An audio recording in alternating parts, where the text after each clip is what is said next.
കാലാവസ്ഥാ വ്യതിയാനത്തെക്കുറിച്ച് അറിയാനുള്ള അത്യാധുനിക ഗ്യാലറി ഓൺ ദി എഡ്ജ് ഉദ്ഘാടനം ചെയ്തതാര് കേന്ദ്ര സാംസ്കാരിക ടൂറിസം മന്ത്രി ഗജേന്ദ്ര സിംഗ് ഷെഖാവത്ത്.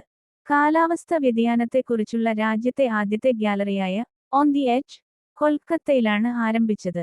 സൗരോർജ്ജം, കാറ്റ്, ഹൈഡ്രജൻ, ബാറ്ററി സംഭരണം എന്നീ മേഖലകളിൽ ഇന്ത്യയുടെ ക്ലീൻടെക് മെച്ചപ്പെടുത്തുന്നതിനായി രൂപകൽപ്പന ചെയ്ത പ്ലാറ്റ്ഫോം.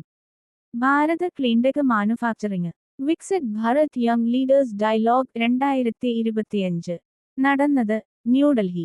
സെഡ് മോൾ ടണൽ ഏത് ഹിമാനിയുടെ കീഴിലാണ് നിർമ്മിച്ചിരിക്കുന്നത്? താജ്വാസ് ഗ്രേസിയർ. ജമ്മുകാശ്മീരിലെ സോനാമാർഗിൽ സെഡ് മോൾ ടണൽ നരേന്ദ്രമോദി ഉദ്ഘാടനം ചെയ്യും. ഡൊണാൾഡ് ട്രംപിന്റെ സത്യപ്രതിജ്ഞ ചടങ്ങിൽ പങ്കെടുക്കുന്ന ഇന്ത്യയുടെ കേന്ദ്രമന്ത്രി എസ്. ജയശങ്കർ.